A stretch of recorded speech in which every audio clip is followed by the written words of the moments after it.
Good morning, Philippines. So, if you're an older fellow married to a young Filipina, how do you deal with your pending demise, and how will you take care of her and your kids if you've had them with her? Um, let's go over a few things here and see how I've dealt with the situation. Maybe it will help you.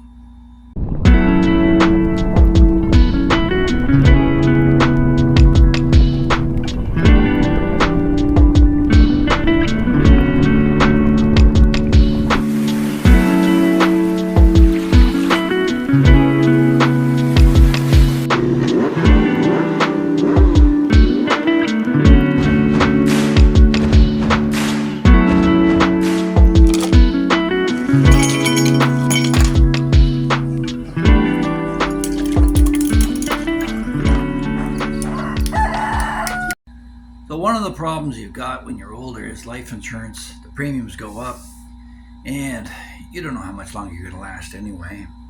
And you've probably accumulated some assets over time. Insurance is great for a younger man who may be killed on the job or have some early exposure to his demise that would impact his family. But what do you do if you're an older man? So I looked at this over time, and I'm married, as many of you know, to a Filipina, and we've got two kids, 8 and 10, Bella and Bo. And the likelihood of me kicking the bucket before her is um, multi times more likely.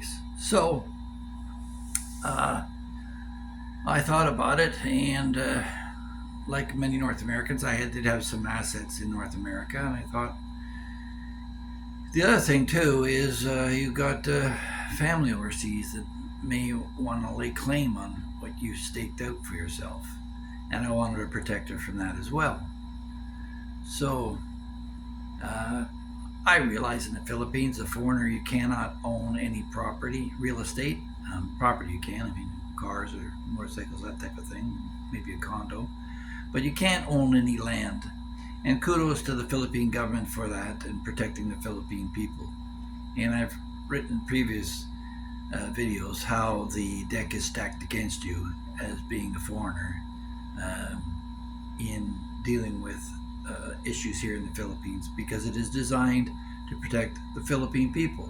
And if every nation recognized that, then maybe there'd be a lot less problems in the world. But instead, you've got apologists for slavery that happened 100 years ago, and they're not dealing with the sex trafficking that's going on today. So it's kind of hypocritical. But that's a diversion. Let's get back to land banking. So the principle behind land banking is that there are a few assets that are going to retain their value over time. And as Mark Twain said, buy land, they're not making it anymore. Uh, to get into buying land as a Filipino is very difficult. You'd have to acquire income through a business as an entrepreneur, because you're not going to get it as an employee for any company really here in the Philippines. And entrepreneurship is something that you're likely to see a lot more of in coming years as the Filipinos become better educated into the workings of the business world. But until that day happens, and until they can acquire enough gold, which retains its value through inflation, and is one of the few things that does, they're going to have to hold on to whatever they can that doesn't depreciate. So if they're buying motorcycles and cell phones and things that over time will lose their value, their income is eroding. Their equity and their wealth is being eroded by what they buy. And a lot of the consumer goods in the Philippines are designed to keep them poor. Planned obsolescence is rampant here. Things are sold in small quantities. Plastics degrade with the UV light and the salt sea air. So if things don't hold up, that means that you're going to have to be spending more. So the idea is you hold on to what you got. And the best way to do that is through land.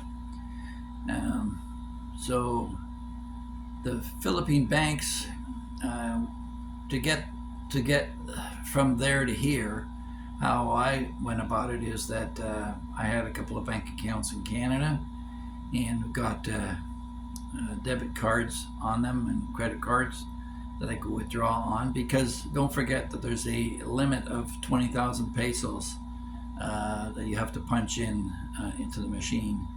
They only give you an option up to 10,000, but the charge for withdrawal for a foreigner in Canada is a Canadian is 250 pesos, whereas for a Filipino locally it's typically 18 pesos per transaction. So I'm paying a percentage on any money I withdraw. I try to watch the value of the Canadian currency versus the peso so that I can withdraw at the appropriate times. Um, that day that Christina Freeland quit her job, that she was supposed to announce the budget in Canada, the Canadian dollar plummeted against the Philippine peso. That would have been a bad day. But again, I drift off the topic here again. Back to land banking. Hi, guys. If I could just interject for a moment here and thank all the new subscribers who joined us and ask you to consider subscribing if you haven't in the past. It costs you nothing, and try it out. See what the topics I cover, if it's of interest to you.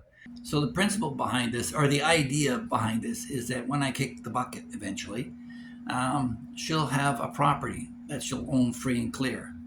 Now, the disposition of it will be she'll have title of it, not a tax declaration or anything that can come after it. And as long as she pays the property taxes, it's hers. She's got equity. She's got something that she can cash in if she needs to for our kids, or rent out, lease, rent, or have boarders if she likes. Um, so I built a house. I'm building a house substantially enough so that she could rent out a room and continue to live there if she wants. And the value of that is not likely to change. Now, you don't do this kind of thing out in the provinces somewhere. These guys are building their uh, $50,000-$100,000 homes out of the provinces. You're not likely to get your money back out there. But if you were to be in a major city, in an area where the value is in the land, remember the key in real estate is always location, location, location. So we are in Cebu, which is the most prosperous island in the Philippines, bar none. Luzon is where Manila is, and people tout it as being the center with their BGC, etc., whatever. But the fact of the matter is, anything really made in the Philippines comes off the island of Cebu. They're building their latest naval fleets of ships here, and all the call centers are here. There are some in Manila, yeah, but for the most part, Cebu is the wealthiest part. So location, location, location. So you secure a lot, title lot in Cebu, or maybe Davao would be a good spot too, or Iloilo. There's established towns that have standing. So if you were to buy in those centers where you're close to hospitals and schools that you can promote as a sellable point, then again, it comes down to that location. So the value of the property. I kicked the bucket one day, and all my children from previous marriage decide they want to go after my real estate portfolio in Canada. Well, whatever's left there, fine, let them feed off that if they want. But what I've put aside here in the Philippines is protected under Philippine law in my Philippine wife's name and my Philippine kids. So we'll leave it for them. When they're grown, they can benefit from that and maybe build on it. Now, in terms of selling the property, that would take a while for her to do that. So that gives her an opportunity of renting it out or thinking about it, because it's a slow process. could take a year to sell a property, or even longer, depending on how the titling and paperwork goes. But if it's delivered to her clean with a clear name and title on it, then she should have no problem in selling it and having the income for our kids. Now, some of you might say, well, why would you do that? Why would you not keep control of your situation and make sure that your kids get it directly, or that you have someone as a trustee?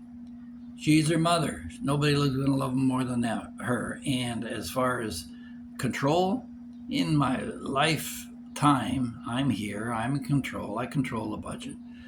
We do little experimental tests to see how she can handle money, and like many Filipinos, she has difficulty with that, but hopefully we'll learn over time, and I'm trying to educate her on the balance sheet. But as any man knows, men provide and women go shopping, and that's just the reality. And part of the problem men have is that women shop not only for goods but other men as well, so you have to watch out for that continuously. Make sure you pick the right Filipina and the red flags are exposed.